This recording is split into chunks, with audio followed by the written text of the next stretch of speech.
बहुत समय पहले की बात है। एक छोटे से गांव में सत्यवती नाम की एक बुढ़िया रहती थी। उसका जीवन बेहद साधारण था, लेकिन उसकी भक्ति असीम थी। वह भगवान विष्णु की परम भक्त थी और अपने दिन का अधिकांश समय उनकी आराधना में व्यतीत करती थी। सत्यवती हर सुबह स्नान करके तुलसी के पौधे के सामने दीप जलाती और मन में भगवान का ध्यान करती। उसकी भक्ति ऐसी थी कि लोग उसे विष्णु भक्त कहकर सम्मान देते थे। सत्यवती के 3 बेटे थे, विनोद, माधव और धर्मपाल। समय के साथ तीनों बेटों की शादी ऊंचे घरानों की कन्याओं से हो गई। विनोद की पत्नी सुरेखा, माधव की पत्नी शशि और धर्मपाल की पत्नी चंद्रिका थीं। ये तीनों महिलाएं धनी परिवारों से थीं और अत्यंत सुंदर और आकर्षक थीं, लेकिन उनका स्वभाव स्वार्थी और कठोर था। शादी के कुछ ही दिनों बाद से बहुओं के स्वभाव ने अपना असली रूप दिखाना शुरू कर दिया। सुरेखा का स्वभाव सबसे ज्यादा तुनका मिजाज था। वह अक्सर सत्यवती से कहती, माँ जी, ये हर समय का पूजा पाठ बंद कीजिए। हम इस घर में भी सुख शांति चाहते हैं। आप अपने भगवान में खोई रहती हैं और घर का ध्यान रखने वाला कोई नहीं। सत्यवती ने विनम्रता से उत्तर दिया, बेटी, भगवान विष्णु ही मेरे जीवन का आधार है। उनकी कृपा से ही सब कुछ है। मैं जितना समय पूजा में बिताती हूँ, उससे अधिक आनंद और शांति मुझे कहीं नहीं मिलती। सुरेखा ने हंसते हुए कहा, माँ जी, ये सब बातें पुराने समय की हैं।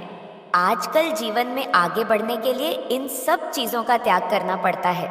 इधर शशि, जो सबसे ज्यादा अभिमानी थी, अपनी सास की गरीबी का मजाक उड़ाते हुए कहती, माँ जी, हमारे घर में तो हर चीज की भरमार थी। यहाँ आकर मुझे लगता है कि मैं किसी गरीब घर में आ गई हूँ। ये कैसी जिंदगी है। चंद्रिका, जो चालाकी और मक्कारी में माहिर थी, ने कहा, माँ जी, आप भी थोड़ा आराम कर लिया करो। अब समय आ गया है कि हम घर का भार अपने हाथों में ले लें। आप बस पूजा पाठ किया कीजिए, बाकी सब कुछ हम संभाल लेंगे। सत्यवती ने अपनी बहुओं की बातें सुनी, लेकिन उसने कभी किसी का विरोध नहीं किया। वह जानती थी कि सांसारिक बातें क्षणिक हैं और उसकी असली शक्ति उसकी भक्ति में ही है। वह चुपचाप भगवान विष्णु की पूजा में लगी रहती, लेकिन बहुओं का असंतोष धीरे धीरे बढ़ता गया। एक दिन तीनों बहुओं ने आपस में बैठक की। सुरेखा ने सबसे पहले अपना गुस्सा व्यक्त किया। अब और बर्दाश्त नहीं होता। हम क्यों इस तरह से गरीबी में घुट घुट कर जिए? हमें अपने पतियों से अलग होने की बात करनी होगी। माँ जी को अलग कर देना ही सबसे अच्छा उपाय है।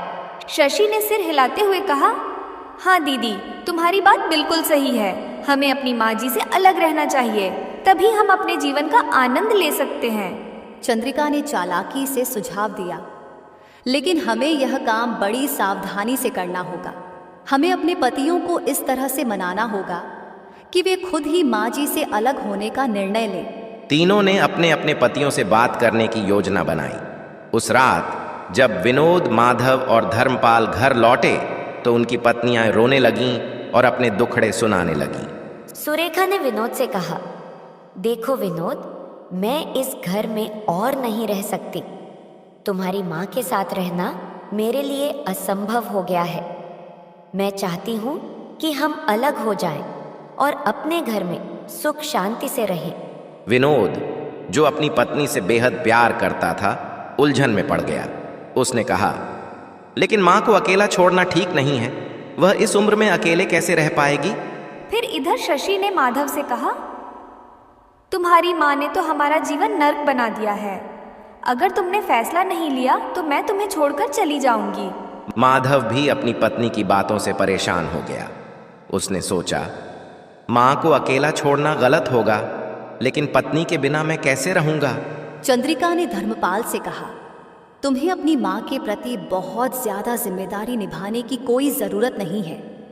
हम अलग होकर भी उन्हें देख सकते हैं, लेकिन एक साथ रहने से हम सब दुखी रहेंगे।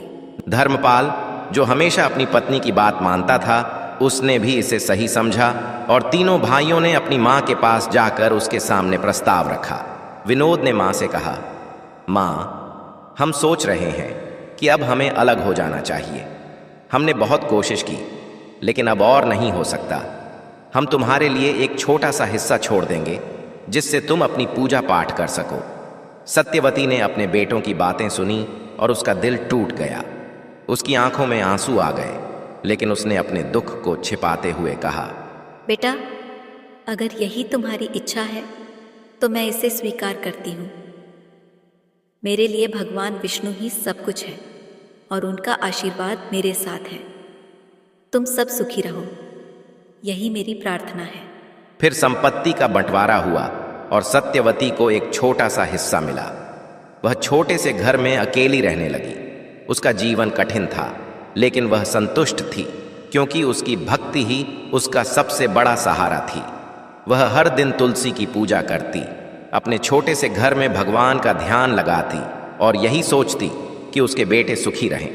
इस बीच भगवान श्री कृष्ण सत्यवती की असीम भक्ति से प्रसन्न होकर साधारण मनुष्य का रूप धारण करके उसके दरवाजे पर आए। उनके चेहरे पर करुणा की आभा थी और उनकी आंखों में दिव्यता की चमक। उन्होंने सत्यवती से कहा, माँ, मैं एक यात्री हूँ, मुझे कुछ समय के लिए आश्रय चाहिए। क्या आप मुझे अपने घर में ठहरने की अनुमति देंगी? सत्यवती ने उनके चरण स्पर्श करते हुए कहा, आप तो स्वयं भगवान का रूप हैं। मेरे घर में आपका स्वागत है। भगवान श्री कृष्ण ने उसे एक बीज दिया और कहा, माँ, यह बीज तुम्हें भूख से बचाएगा। जब भी भूख लगे इसे ग्रहण करना, तुम्हारा पेट भर जाएगा। सत्यवती ने भगवान को धन्यवाद दिया और उसे ग्रहण किया। उसकी भक्ति ने उसे संतोष और शांति दी। लेकिन इधर तीनों बहुओं के मन में एक बार फिर से षड्यंत्र का बीज अंकुरित हुआ। सुरेखा ने कहा, यह कैसे संभव है कि माँ जी अब भी इतनी तंदुरुस्त और खुशहाल हैं? जरूर कुछ गड़बड़ है, हमें इसका पता लगाना होगा। शशि ने कहा, हाँ दीदी, ये हमें जानना होगा कि आखिर माँ जी को यह शक्ति कहाँ से मिली है। चंद्रिका ने चालाकी से कहा, मुझे लगता है कि यह सब तुलसी के कारण है। वह तुलसी का पौधा जो माँ जी की सबसे प्रिय चीज है, अगर हम उसे नष्ट कर दें तो माँ जी की ताकत भी खत्म हो जाएगी। तीनों बहुओं ने एक षड्यंत्र रचा। एक दिन जब सत्यवती अपने भगवान की पूजा के लिए बाहर गई हुई थी, तो तीनों बहुएं उसके घर में घुस गईं। सुरेखा ने घर के सारे सामान को उठाकर नाली में फेंकना शुरू कर दिया। शशि ने कहा, देखो, अब इस घर में कुछ भी नहीं बचा। माँ जी अब कैसे जीवित रहेंगी? चंद्रिका ने तुलसी के पौधे को उखाड़कर नाली में फेंक दिया और बोली, अब देखो, माँ जी की शक्ति खत्म हो जाएगी। लेकिन जैसे ही उन्होंने तुलसी का पौधा नाली में फेंका, उसी क्षण उन पर महापाप का असर शुरू हो गया। उनके शरीर में अजीब सा बदलाव आने लगा और देखते ही देखते वे तीनों सुअरनी बन गईं। वे चिल्लाने लगी, ये क्या हो गया? हम सुअर क्यों बन गईं? उनकी आवाज़ें अब घुरघुराने जैसी हो गई थीं और वे इंसानी शब्द बोलने में असमर्थ थीं। जब वे घर लौटीं तो उनके बच्चे भी उन्हें पहचान नहीं पाए। बच्चे डरकर अपने पिता से कहने लगे, पिताजी, ये सुअरनी हमारे घर में क्यों आई हैं? इन्हें बाहर निकालिए। पतियों को जब सच्चाई का पता चला तो वे घबरा गए। वे भागते हुए अपनी माँ के पास पहुँचे और उसकी माफ़ी मांगने लगे। विनोद ने कहा, माँ, हमने बहुत बड़ी गलती की है। हमारी पत्नियां अब सुअरनी बन गई हैं। कृपया हमें माफ़ कर दो और हमारी सहायता करो। सत्यवती ने अपनी बहुओं की दयनीय स्थिति देखी और उसकी आंखों में आंसू आ गए। उसने भगवान विष्णु से प्रार्थना की, हे प्रभु, मेरी बहुओं ने पाप किया है, लेकिन कृपा करके उन्हें माफ कर दीजिए। उन्हें फिर से मनुष्य बना दीजिए। उसी समय एक महान साधु वहां आए। उनकी उपस्थिति में सत्यवती ने उनसे उपाय पूछा। हे साधु महाराज, मेरी बहुएं अब सुअरनी बन गई हैं। कृपया मुझे बताइए, मैं क्या कर सकती हूँ? साधु महाराज ने गंभीर स्वर में कहा, माँ, यह सब उनके पापों का फल है। उन्होंने पवित्र तुलसी का अपमान किया है, लेकिन अगर वे सच्चे मन से प्रायश्चित करें तो उनका उद्धार हो सकता है। सत्यवती ने विनम्रता से पूछा, हे महाराज, कृपया मुझे उपाय बताइए। मैं क्या कर सकती हूँ जिससे मेरी बहुएं फिर से मनुष्य बन सकें? साधु महाराज ने कहा, तुम्हें विष्णु भगवान की पूजा करनी होगी और तुलसी के पत्ते के साथ प्रसाद बनाकर भगवान को भोग लगाना होगा। फिर तुम्हारी बहुएं उस प्रसाद को ग्रहण करें और तुलसी के पौधे को जल चढ़ाएं, तभी वे पुनः मनुष्य बन सकेंगी। सत्यवती ने साधु महाराज के बताए अनुसार विधि विधान से पूजा की। उसकी भक्ति इतनी प्रबल थी कि भगवान विष्णु ने उसकी प्रार्थना सुन ली। सत्यवती ने विष्णु भगवान को तुलसी पत्र अर्पित कर भोग लगाया और फिर अपने बेटे और बहुओं को बुलाकर कहा, इस प्रसाद को ग्रहण करो और तुलसी के पौधे को जल चढ़ाओ। केवल तभी तुम लोग इस श्राप से मुक्त हो सकते हो। तीनों बहुएं बहुत ही लज्जित थीं, लेकिन उनके पास कोई और रास्ता नहीं था। उन्होंने प्रसाद ग्रहण किया और तुलसी के पौधे को जल चढ़ाया। भगवान विष्णु उनकी सच्ची प्रायश्चित को देखकर प्रसन्न हुए और उनकी कृपा से वे तीनों फिर से मनुष्य बन गईं। अब तीनों बहुएं अपनी सासू माँ के पास आईं और रोते हुए माफी मांगी। माँ, हमने बहुत बड़ी गलती की, हमें माफ कर दो। सत्यवती ने उन्हें अपने आशीर्वाद दिए और कहा, भगवान ने तुम्हें माफ कर दिया है तो मैं भी तुम्हें माफ करती हूँ, लेकिन आगे से किसी का दिल मत दुखाना। बेटों ने भी अपनी माँ से माफी मांगी और वादा किया कि वे कभी भी अपनी पत्नियों के कहने पर माँ से अलग नहीं होंगे। इसके बाद सभी ने प्रेम से मिलकर रहने का निर्णय लिया। सत्यवती के आशीर्वाद और भगवान विष्णु की कृपा से उनका घर फिर से खुशहाल हो गया। इस प्रकार भक्ति की शक्ति और भगवान की कृपा ने सत्यवती और उसके परिवार को एक नया जीवन दिया।